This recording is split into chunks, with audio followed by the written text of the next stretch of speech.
Hello बच्चों, let's read this question. If I is equal to sigma k is equal to 1 to 98 integration k to k plus 1 upon x multiplied by x plus 1 dx, then तो यहाँ पे देखो चार options में से सही option बताना हमें क्या होगा. स्टार्ट कर लेते हैं हमारे की कॉन्सेप्ट से. की कॉन्सेप्ट देखो क्या हो जाएगा. हम जानते हैं integration of dx upon x, इसका जो वैल्यू है वो हमारे पास में देखो क्या आ जाता है, log base e mod x plus में इंटीग्रेशन कांस्टेंट c, ये आ जाएगा. और उसके साथ साथ देखो एक एक्सपेंशन भी जानते हैं कि ln 1 माइनस एक्स, इसका जो वैल्यू है इसका एक्सपेंशन कैसे होता है, minus x square upon 2 minus x cube upon में 3 माइनस एंड सॉन, ये ऐसे आगे बढ़ता जाएगा.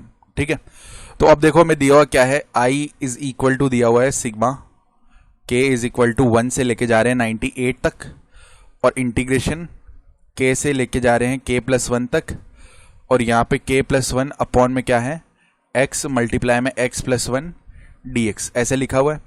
तो अब देखो इसका वैल्यू फाइंड आउट करने के लिए पहले हम क्या करते हैं, पहले हम लेट कर लेते हैं, लेट एस के इज इक्वल टू क्या है, हमारा केवल जो इंटीग्रेशन है, इंटीग्रेशन k से लेके k प्लस 1 तक हो रहा है ना इंटीग्रेशन. तो देखो ऐसे k से लेके k प्लस 1 तक इंटीग्रेशन हो रहा है, और k प्लस 1 अपॉन में x मल्टीप्लाई में x प्लस 1 dx, हमने केवल इंटीग्रल को s के बोल दिया है. ठीक है, जिसका मतलब क्या है, अगर ये s के आ रहा है ना, तो अब देखो पहली चीज नोट करो कि हमें पता है कि x का वैल्यू कहां से कहां तक जा रहा है, k से लेके k प्लस 1 तक जा रहा है, लोअर लिमिट से अपर लिमिट जाएगा ना. इसका मतलब है x is greater than equal to, तो k है but is less than equal to k plus 1 है. ये बात समझ में आ गई. यानी हम बोल सकते हैं, और k का वैल्यू भी हमें पता है 1 से लेके 98 के बीच में लाई कर रहा है ना. ठीक है, इसका मतलब क्या है कि x का वैल्यू भी पॉजिटिव ही है, क्योंकि 1 से लेके 98 के बीच में k लाई कर रहा है, और x k से लेके k प्लस 1 तक लाई कर रहा है. ये बात समझ में आ गई. ठीक है, अब पहली चीज देखो, अगर हम निकालें यहाँ पे k प्लस 1 अपॉन में x मल्टीप्लाई में x प्लस 1 माइनस में 1 अपॉन x, ये हम अपनी तरफ से एज्यूम कर रहे हैं. ठीक है, तो देखो एलसीएम लेते हैं, तो एलसीएम आ जाएगा x मल्टीप्लाई में x प्लस 1, ऊपर बन जाएगा k प्लस 1, माइनस में आ जाएगा x और माइनस 1, तो 1 माइनस 1 तो 0 हो गया, यानी ये वैल्यू बन गया k माइनस एक्स अपॉन में x मल्टीप्लाई में x प्लस 1. अब देखो x पॉजिटिव है, x प्लस 1 भी पॉजिटिव है, ये हमें पता है. ठीक है, अब अगर यहां से देखें तो अगर बोल सकते हैं कि x greater than equal to है k, तो k minus x will be less than equal to 0 होगा ना. ये बात समझ में आती है. ठीक है, या डायरेक्ट यहां से ही बोल दो k minus x will be less than equal to 0. अब ये जो वैल्यू है ना, ये क्या है, लेस देन इक्वल टू 0 है, और ये वैल्यू पॉजिटिव है, नीचे वाली वैल्यूज. इसका मतलब ये टोटल वैल्यू क्या होगी, लेस देन इक्वल टू 0 ही होगी. ये बात समझ में आती है. यानी ये जो वैल्यू है ये हमारी लेस देन इक्वल टू 0 आ रही है, k प्लस 1 अपॉन में x मल्टीप्लाई में x प्लस 1 माइनस का 1 upon x, it comes out to be less than equal to 0. 1 upon x को उस तरफ ले जाते हैं, तो k प्लस 1 अपॉन में x मल्टीप्लाई में x plus 1 comes out to be less than equal to 1 upon x. ये बात समझ में आ गई. ठीक है, अब सेम चीज करेंगे हम. देखो k प्लस 1 अपॉन में x मल्टीप्लाई में x प्लस 1, पहले हमने क्या किया था, माइनस 1 अपॉन एक्स किया था, अब माइनस में 1 अपॉन एक्स प्लस 1 कर रहे हैं. पैटर्न समझ रहे हो ना. हम क्या कर रहे हैं, इसको तो पहले इस तरीके से लिख दिया, अब सेम ऐसी एक हम दूसरी इनइक्वालिटी लेके आने वाले हैं. ठीक है, तो देखो यहां से एलसीएम अगेन आ जाएगा, x मल्टीप्लाई में x प्लस 1. ठीक है, तो ऊपर बन जाएगा k प्लस 1, माइनस में आ जाएगा कितना, x. ठीक है, अब नोट करो x मल्टीप्लाई में x प्लस 1 तो पॉजिटिव है, हमें पता है k plus 1 is greater then और इक्वल टू, सॉरी क्या बोल सकते हैं, k plus 1 is greater then और इक्वल टू किसके है, x के. तो x को उस तरफ ले जाते हैं, तो k plus 1 minus x will be greater than equal to 0. यानी ये ऊपर वाला पॉजिटिव है, नीचे वाला भी पॉजिटिव है, तो ये ग्रेटर देन इक्वल टू 0 आ सकता है. यानी अब इसको अगर ग्रेटर देन इक्वल टू 0 करेंगे ना, तो k प्लस 1 अपॉन में x मल्टीप्लाई में x plus 1 will be greater than equal to क्या हो जाएगा, 1 अपॉन एक्स प्लस 1. देखो ये हमारी पहली इनइक्वालिटी थी, ये हमारी दूसरी इनइक्वालिटी है. इसका मतलब क्या है, k plus 1 upon x multiply में x प्लस 1 का वैल्यू कहां से कहां तक चल रहा है, 1 अपॉन एक्स प्लस 1 से लेके 1 अपॉन एक्स तक चल रहा है. यानी 1 upon x is less than equal to k plus 1 upon में x मल्टीप्लाई में x प्लस 1. ये लेस देन इक्वल टू है किससे, ये लेस देन इक्वल टू है 1 अपॉन एक्स से. ऐसे लिख सकते हैं कंबाइंड इनइक्वालिटी को. देखो 1 अपॉन एक्स नहीं है इधर, ये हमारे पास में जो वैल्यू है, ध्यान से देखो, इधर हमारे पास ये 1 अपॉन एक्स प्लस 1 था. ठीक है, और यहां पे आएगा x, क्योंकि ये तो छोटा है 1/x+1 less than equal to k+1/x multiply में x+1, तो इधर x+1 होगा, ठीक है। तो ऐसी आ गई इनइक्वालिटी। अब हम क्या करते हैं, इंटीग्रेशन कर लेते हैं, ठीक है। इंटीग्रेशन करेंगे k से लेके k+1 पूरी इनइक्वालिटी में, तो इंटीग्रेशन k से लेके k+1 1/x+1 dx ये आ जाएगा, is less than equal to integration k से लेके k+1 dx अपॉन में x मल्टीप्लाई में x+1 is less than equal to ये आ जाएगा 1/x इंटीग्रेशन dx और k से लेके k+1। समझ में आ गई बात। तो अब ये देखो, ये तो इंटीग्रेशन क्या हो जाएगा हमारा, ये इंटीग्रेशन हो जाएगा ln mod ऑफ x+1 और लिमिट लगेगी हमारी k से लेके k+1 तक is less than equal to, ये जो वैल्यू है ना, ये हमने s के बोल दिया था इसको, ठीक है। तो हम क्या बोल सकते हैं, ये हमारी s के वैल्यू है पूरी की पूरी, तो s के, ठीक बात है।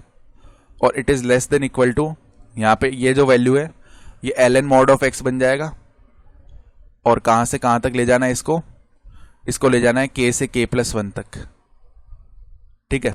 अब कर लेते हैं हम upper limit minus lower limit, तो ln mod of upper limit रखी तो k+1 प्लस में 1 यानी k+2 minus ln mod of आ जाएगा k+1 is less than equal to s के is less than equal to यहाँ पे ln mod of k+1 minus में आ जाएगा ln mod ऑफ k। इस तरीके से वैल्यू बन रहा है। अब देखो लॉग की प्रॉपर्टी होती है कि ln a माइनस में ln b अगर ऐसे लिखा हुआ है उसको हम ln a अपॉन b लिख सकते हैं। और एक बात नोट करो, k+2 भी पॉजिटिव आएगा क्योंकि k का वैल्यू देखो कहां से कहां तक ले जा रहे हैं, k का वैल्यू 1 से 98 तक जा रहा है ना, ठीक है। तो k+2 k+1 ये पॉजिटिव ही होंगे, तो मॉड हम डायरेक्टली हटा सकते हैं, यानी ये बन गया ln k+2 अपॉन में k+1। इस तरीके से लिखा जा सकता है, is less than equal to S के is less than equal to same इसी तरह ln k+1 अपॉन में k, इस तरीके से लिखा जा सकता है। अब हम फाइनली सबमिशन पुट कर देते हैं k इज इक्वल टू 1 से लेके 98 तक, तो ये हमारा जो वैल्यू है ना ये i बन जाएगा। और यहाँ पे देखो सबमिशन पुट किया, sigma k is equal to 1 से लेके 98 तक ln k+2 अपॉन में k+1 is less than equal to, ये हमारा i बन जाएगा सबमिशन पुट करने पे। और यहाँ पे देखो summation k is equal to 1 से लेके 98 तक ln k+1 अपॉन में k। अब देखो सारी वैल्यूज रखते हैं हम, तो हमें क्या मिलेगा, यहाँ पे k इज इक्वल टू 1 रखा पहले तो ln 1 रखने पे 3/2 मिल जाएगा, फिर प्लस में क्योंकि सबमिशन है ना ln k is equal to 2 रखा हमने, ठीक है। 2 + 2 4 हो जाएगा, और 4 अपॉन में कितना आ जाएगा हमारे पास में 3, इस टाइप का वैल्यू आएगा। देन प्लस में ln, जब हमने 3 रख दिया 3 + 2 हो जाता है 5, 3 + 1 हो जाता है 4, इस तरीके से वैल्यू मिल गया। प्लस में एंड सॉन ऐसे ही चलेगा, प्लस में लास्ट में 98 रखेंगे तो ln यहाँ पे 98 रखने पे हो गया 100 अपॉन में 98 + 1 यानी 99 is less than equal to i, और is less than equal to यहाँ पे जब हमने k इज इक्वल टू 1 रखा तो ln 2 अपॉन में 1 मिल जाएगा। देन प्लस में ln k is equal to 2 रख दिया, 2 + 1 3 होता है अपॉन में 2 आ जाएगा। प्लस में ln 3 रखा तो 3 + 1 4 होता है अपॉन में 3 हो जाएगा। प्लस में एंड सॉन लास्ट में 98 रख दिया तो ln 99 अपॉन में हो जाएगा 98। ये बात समझ में आ गई। तो अब देखो एक और प्रॉपर्टी होती है कि ln a प्लस में ln b जब लिखा हुआ है इसको हम ln a भी लिख सकते हैं। तो सेम इसी तरह ये जितने भी एडिशन में मल्टीप्लाई में आ जाएंगे, यानी बोल सकते हैं कि ln अंदर कितना बनेगा 3/2 मल्टीप्लाई में 4/3 मल्टीप्लाई में 5/4 मल्टीप्लाई में एंड सॉन, ऐसे ही मल्टीप्लाई होते जाएंगे टर्म्स, और लास्ट में आएगा मल्टीप्लाई में 100 अपॉन में 99, ठीक है। Is less than equal to i is less than equal to, यहाँ पे भी सेम यही प्रोसेस होगा। ln 2/1 मल्टीप्लाई में है 3/2 मल्टीप्लाई में 4/3 मल्टीप्लाई में एंड सॉन, ये ऐसे ही मल्टीप्लाई होंगे, लास्ट में टर्म आ जाएगा 99 अपॉन में 98। ये बात समझ में आ गई। तो अब देखो इधर एक पैटर्न बन रहा है, 3 से 3 डिवाइड हो जाएगा, 4 से 4 डिवाइड हो जाएगा, ऐसे ही 5, ऐसे नीचे कोई 5 आ रहा होगा उससे डिवाइड होगा, ठीक है। सारे टर्म्स डिवाइड हो जाएंगे, 99 भी इधर कोई पिछले टर्म से डिवाइड हो रहा होगा, तो बचेगा क्या, केवल इधर से 100 बचेगा और इधर से 2 बचेगा, तो 100 अपॉन में 2 यानी ये ln 50 हो गया। ln 50 is less than equal to i आ गया, is less than equal to, इधर भी सेम पैटर्न फॉलो होगा, 2 से 2, 3 से 3, ऐसी 4 से 4 डिवाइड होते जाएंगे, 98 से कोई 98 डिवाइड होगा तो केवल ln 99 अपॉन में 1 बन जाएगा, तो ln 99 आ गया ये वैल्यू। इसका मतलब ये तो पता लग गया कि i का value greater than equal to ln 50 है, ठीक है, और लेस देन इक्वल टू क्या है, ln 99। तो ln का मतलब log बेस ई तो होता है, तो i का वैल्यू लेस देन हो गया log बेस ई 99 से, ये तो कंफर्म है, यानी ऑप्शन बी तो सही हो गया है। अब ऑप्शन बी सही है तो ऑप्शन ए सही नहीं हो सकता, क्योंकि अगर लेस देन है ना i का वैल्यू तो ग्रेटर देन नहीं हो सकता है सेम टाइम पे। और सी और डी को अब हम चेक करेंगे, ठीक है। तो देखो अब सी और डी को चेक करने के लिए थोड़ा दिमाग हमें यूज करना पड़ेगा। ln 50 को इस तरीके से कन्वर्ट कर लो कि ये हमारा किस में आ जाए, 49 अपॉन में 50 में आ जाए, ठीक है। तो एक चीज नोट करो, हम ln 50 को कैसे लिख सकते हैं, ln 50 को इस तरीके से लिखा जा सकता है माइनस ऑफ ln 50 की पावर -1। तो यहाँ पे जो पावर में -1 है, लॉग की प्रॉपर्टी से अगेन आगे आ जाएगा, मल्टीप्लाई में -1 मल्टीप्लाई में -1 + 1 हो जाएगा। तो ऐसे लिखने से क्या फायदा होगा, -ln और 50 रेज़ टू पावर -1 को 1/50 लिख दिया हमने, इस तरीके से आ गया ये, ठीक है। अब that is equal to -ln 1/50 को लिख लिया हमने 1 - 49 अपॉन में 50।